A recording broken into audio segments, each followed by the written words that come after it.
Another day, another J. Fern's wife story. Ito nga palang mga nakatali sa gilid ng bahay namin ay full brothers. Anak ito ng aming Bagsikline broodcock sa ARL Right Nose Sweater. 7 sila lahat, 3 ay babae. Yung mga pulet na nangingitlog na ngayon sa breeding range ay kapatid nila. Dadalhin namin ito sa cording area kapag may itatali na ulit kaming sisiw dyan. Kada umaga ganito ang ginagawa ni J. Fern. Tinuturuan niya ang mga manok para lumipad ng mataas. Tuwang-tuwa naman si J. Fern at matataas nga sila lahat tumalon. Mukhang matatapang na rin ang aming mga stag at lumalaban na rin sa manok na dala ni J. Fern. At habang ako'y nagpapatuka ng mga manok, si J. Fern naman ay winawalis ang mga laglag na dahon. 2 buwan na rin yata walang naghahakot ng basura dito sa amin, kaya lahat ng mga basura namin ay iniipon na lang namin at sinisilab. Yung mga basa at nabubulok na basura ay ginagawa kong pataba sa aking mga pananim. Mukhang lilim-lim na ang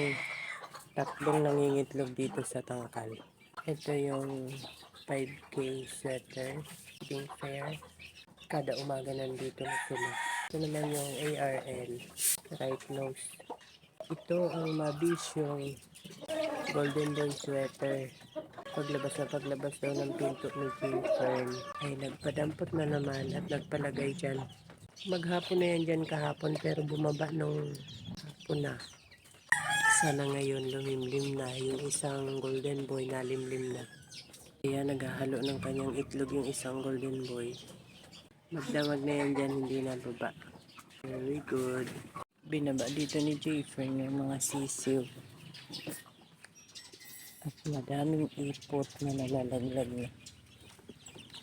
Magkukulit na rin ang aming mga sisiw na nakalagay sa folding. Pag binubuksan namin ang takip sa itaas ay naglili para na minsan. Yung iba naman ay sumusuot sa siwang kaya minsan ay ipit. Hapon na nga at tapos na kaming magpatuka pero yung golden boy sweater ay mukhang lilimlim na. Nandito pa rin sa pugad at hindi pa rin bumababa. Kaninang umaga pa yan dyan nilagay ni J. Fern.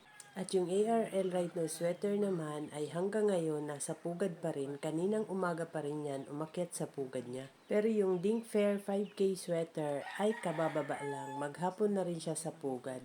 Ito namang isang golden boy sweater ay nalimlim na talaga. At yung puti namang brood hen ay baka mahigit 1 week pa yan bago mapisa. Ayan ang golden boy sweater. Nalimlim na. Hindi na bumaba. Pero yung ARL Right Now sweater namin ay bumaba pa pala. 10 na ngayon ang itlog niya. Ilang araw na lang ay lilimlim na rin niya ang aming ARL Right Now sweater. Pati itong Dink Fair 5K sweater. That's all guys. Thank you so much for watching. Please like, share, and follow for more. See you in my next video. Bye!